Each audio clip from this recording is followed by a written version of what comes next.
बिस्मिल्लाहिर्रहमानिर्रहीम। अस्सलाम वालेकुम। मैं हूं आपकी होस्ट हिना आमिर और आप देख रहे हैं हमारा बहुत ही स्पेशल सा प्रोग्राम ब्रास टैक्स। इस वक्त हम लोग मौजूद हैं PIA ट्रेनिंग सेंटर में और मेरे साथ हमेशा की तरह यूजुअल मौजूद हैं हमारे एक्सपर्ट एनालिस्ट ज़ैद हामिद साहब। अस्सलाम वालेकुम सर, कैसे हैं? जैसा कि आप लोग देख रहे हैं पिछले 4 वीक से हमारे प्रोग्राम में एक मखसूस मौजू पे चल रहा है जिसका आज लास्ट शो है और प्रोग्राम का जो टॉपिक है वो एक्चुअली जो आप लोग देख रहे हैं प्रोग्राम पाकिस्तान एक इश्क एक जुनून, और इसमें कोई शक नहीं है कि पाकिस्तान जो है वाकई एक इश्क एक जुनून और लाखों कुर्बानियों का नतीजा है। इस पे मजीद गुफ्तगू करेंगे ज़ैद हामिद साहब। जी ज़ैद साहब। 1930 में जब अल्लामा इकबाल ने पहली मरतबा इस ख्वाब का इजहार अपने दोस्तों के सामने किया कि हम इस बर्रे आज़म में से एक हिस्सा निकाल कर एक मुसलमानों की एक रियासत बनाते हैं, तो एक नाकाबिले यकीन कैफियत थी। लोगों के लिए मुमकिन नहीं था यह तसव्वुर करना कि वो मुसलमान जो बिल्कुल मुंतशिर हो चुके हैं, जिनके पास कोई क़यादत नहीं है, जिनके पास कोई फिक्री नजरियाती सोच नहीं है, जिनके पास कोई फौजी ताकत नहीं है, कोई माशी ताकत नहीं है, ये कैसे मुमकिन है कि एक तरफ तो अंग्रेज साम्राज्य है कि जिसके ऊपर सूरज गुरूब नहीं होता, और दूसरी तरफ हिंदू सेहूनी है कि जो अब ये ख्वाब देख रहे हैं कि पहली जंग अजीम में चूंकि बरतानिया को शदीद चोट आ चुकी है, तो आने वाले वक्तों में क्विट इंडिया मूवमेंट, हिंदुस्तान छोड़ के चले जाओ, और हिंदुस्तान हिंदुस्तानियों के लिए, और ये तसव्वुरात कि अब आइंदा आने वाले दौर में पहली मर्तबा हिंदुओं को मौका मिलेगा कि 1000 साल की गुलामी के बाद हिंदुस्तान पर दोबारा अपनी हुकूमत कायम कर सकें। तारीख के कुछ अपने मोज़े होते हैं, कौमों के उरूज ज़वाल के कुछ ऐसे दौर होते हैं कि जो इंसानों की अक्लों से मावरा होते हैं, बुलंद होते हैं, बाला होते हैं। ये तारीख की एक इम्पॉसिबिलिटी थी। अगर आप 1400 साल की मुस्लिम तारीख को उठा के देखिए तो उससे ज़्यादा ज़वाल मुसलमानों का कभी नहीं आया कि जब ये दौर 20वीं सदी का आगाज़ था। और उसके अंदर एक तारीख एक इम्पॉसिबल करवट लेती है कि नामुमकिनात एक वजूद में आते हैं कि अल्लाह ताला अल्लामा इकबाल को हमारे वजूद में भेजते हैं, हमारे दरमियान भेजते हैं। यकी मौकम अमल पहम मोहब्बत फातह आलम, जहाद जिंदगानी में ही मर्दों की शमशीर है। उस कौम को पैगाम दिया जाता है कि अपनी तकदीर पे, अपनी डेस्टिनी पे, अपनी मिराज पे, अपने उरूज पे शक नहीं करना। एक इश्क और एक जुनून की कैफियत उस कौम में पैदा की जाती है जो इस हद तक मायूस हो चुकी थी कि जहां उसके पास और खिलाफत का मरकज बिखरे हुए भी चंद बरस ही गुजरे होते हैं, उससे ज्यादा तारीखी उम्मत मुस्लिमा ने कभी नहीं देखी होती। उसको कहा जाता है सबक फिर पढ़ सदाकत का, अदालत का, शुजात का, अब लिया जाएगा तुझसे काम दुनिया की इमामत का। ये नामुमकिनात हो रहे हैं।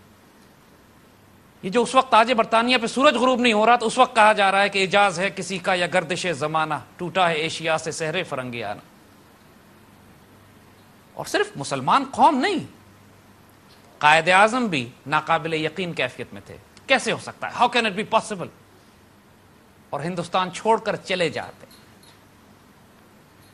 अपने ख्वाब को दिखाने के बाद उसकी तकमील के लिए अल्लामा इकबाल उनके पीछे पीछे विलायत जाते हैं, घंटों महीनों वक्त सर्फ करते हैं कायद आजम पर, और बिलाखिर उन्हें राजी कर लेते हैं, समझा देते हैं, वो रोशनी दिखा देते हैं कि मोहम्मद अली जिन्ना को कायद आजम बनाने के लिए हिंदुस्तान वापस लाना जरूरी है। वो जो ख्वाब देखा है उस दीवाने ने, उस जुनूनी ने, उस आशिक ने, उस ख्वाब की तकमील के लिए एक कमांडर इन चीफ की जरूरत है। देखिए,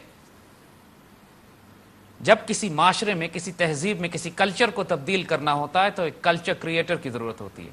हमारी कॉर्पोरेट एनवायरनमेंट हो या कौमों के उरूज ज़वाल हो, हमेशा एक कल्चर क्रिएटर होता है, एक वजूद जो अपने अतराफ में, अपने आसपास में पूरी कौम को हिला के रख देता है, जिस पर इस कौम को इतना अंधा एतबार होता है कि जब कायद आज़म मोहम्मद अली जिन्ना फ्रंटियर के आज़ाद इलाके में जाकर पश्तून कबाइल से अंग्रेजी में तकरीर करते हैं और कबाइलियों से पूछा जाता है कि ये क्या कह रहे हैं, तो कहते हैं एक लफ्ज समझ में नहीं आ रहा, मगर ये हम कसम खा के कहते हैं कि जो कह रहा है वो सच कह रहा है।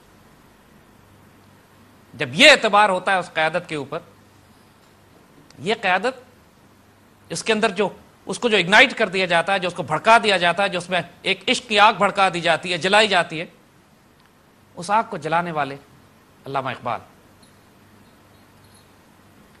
कायद आज़म को पाकिस्तान हिंदुस्तान लेकर आते हैं, कौम उनके हवाले करते हैं, اور اس کے بعد مسلمانوں کو ان کی تقدیر افق کے اس پار دکھاتے ہیں کہ جو اس وقت بھی مسلمانوں کے لیے ناقابل یقین اور تھی ناقابل یقین.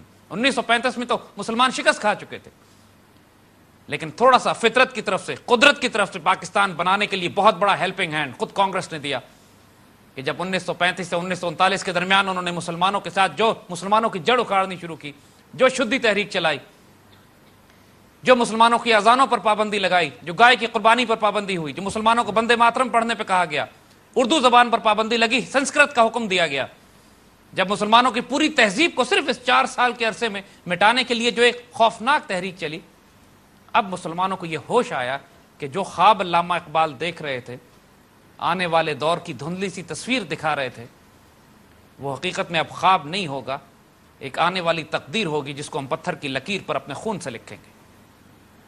1940 میں پاکستان ریزولوشن قائد اعظم کے علامہ اقبال کے انتقال کے 2 سال کے بعد ہوتی ہے,